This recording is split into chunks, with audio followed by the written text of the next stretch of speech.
All right, we are back with a Friday, kind of our Fast Friday, Freestyle Friday, Athletic Friday, whatever you want to call it. So it's going to be more speed, athletic movement based. So we're going to start out here. I'm going to hit some ISOs. I tried these last week doing the 3-minute ISOs before we went and sprinted. So we're going to do that. We're going to hit 3-minute ISO each leg. We're going to head out. We're going to do some depth drops, split squat depth drops. So again, landing in that split squat position, so not super high. I'll do a few plyos, things to get a little bit more prep for the sprints. Then we're gonna head to the park, hit some hill sprints. Not sure what for sure after. We're gonna come back, do some change of direction, maybe do some longer, just flat ground sprints. We'll see how we're feeling after the hills. Do some jumps, dunks. Gonna do the somersault roll to a hurdle jump again. It's supposed to maybe rain here, but hopefully it doesn't. Hold off. I plan on doing dunks. If not now, we'll do them later in the day. And again, go from there. We might come in and hit some accessories as far as some lifts, but we'll see how we're feeling. Again, the Fridays are kind of my go by how I feel day. Kind of that freestyle, like I said, Freestyle Friday.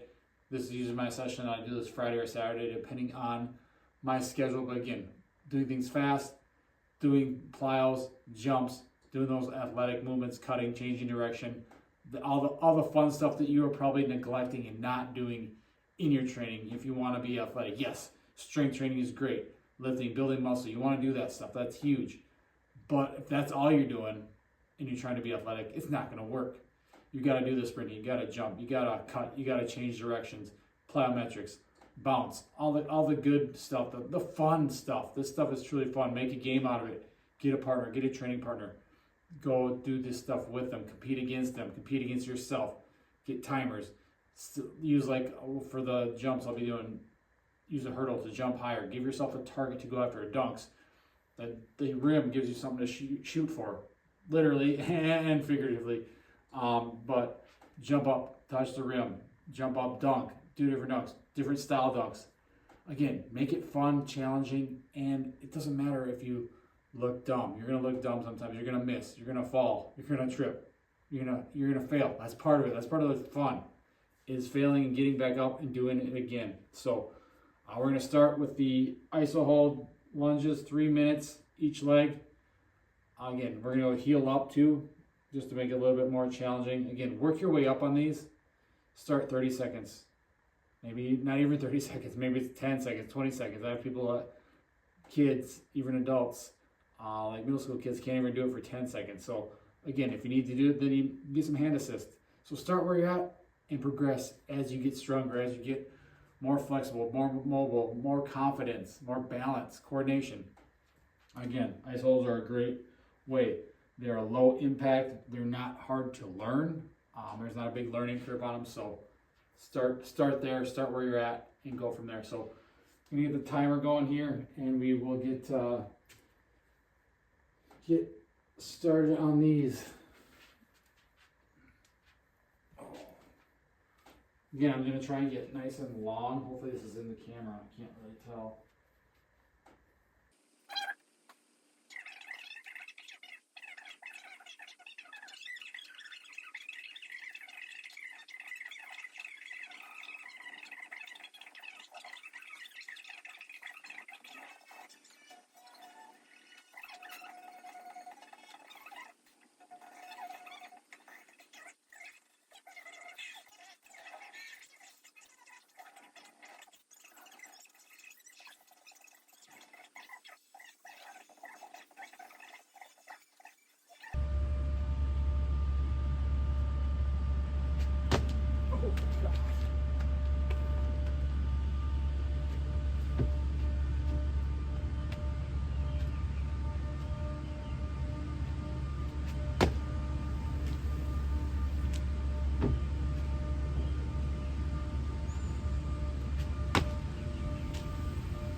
All right, back home now. We are gonna do jumps. I figured since I have baseball tonight, I'm gonna save some longer, do my 30-yard sprints like before the game.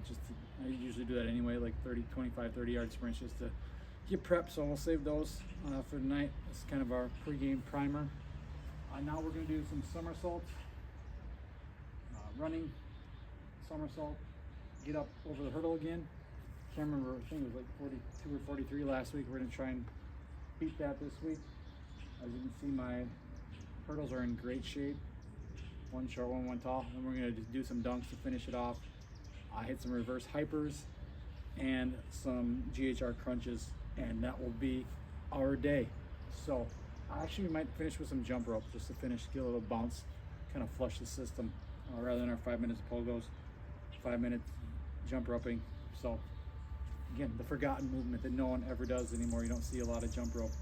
It's one of the best things you can do, just coordination, rhythm, timing, bounce, conditioning. Great. So somersault, it's a hurdle jump. It is slippery out, so you might see me wipe out a few times.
Sort of look at it like, you remember those great Giants defensive lines have to keep right? Like they kept drafting guys.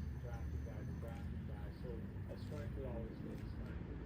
So like, what the question here is that a big strength? Is that as much of a offensive coordinator, which I'm going to take over for Ben Johnson? I think it's a lot, it's definitely a lot of people there. Is there going to be a drop off from Brightown to Glasgow or Ratliff or whoever might have played center? I wouldn't necessarily get that. All pro players drop off or good spots have to be prepared for that. If the role is replacing. So it's a lot, no question, and it's in a division that's going to be pretty unforgiving this year too. The Colts situation, it looks like Daniel Jones may win that job by default with Anthony Richardson now with shoulder injury. I started to think about, they drafted Anthony Richardson the way NBA teams will draft a player who's a project. Like, this guy Ace Bailey who played in Rutgers. And you're like, man, he's really athletic. Can he play? I don't know, but he's athletic. Anthony Richardson wasn't and then we found that, he just gasped during a game and took himself out. And I don't know if the philosophy of drafting that, where you just base it off 1 year, and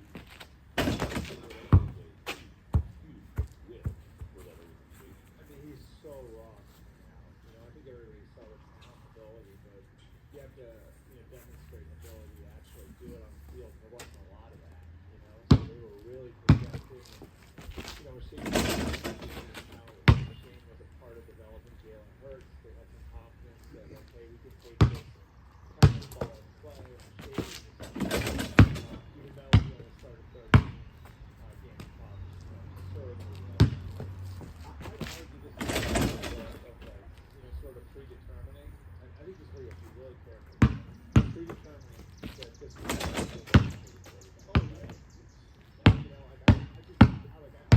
you remember this well as I do, right? Like, so Rucker tires after 18, no one saw it coming.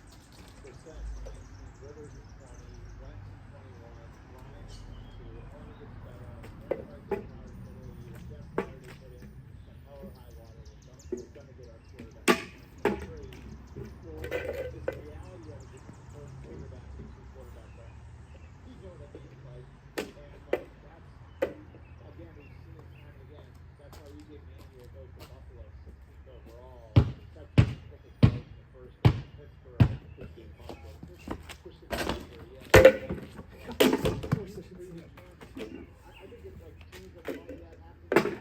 You know, like where it's just you have to draft a player. You can't just draft a position. You know, and I do think to some degree the Colts were in this spot where they were drafting a position in 2023 because they were under something of a mandate to do so because they had such a revolving door at that spot. Like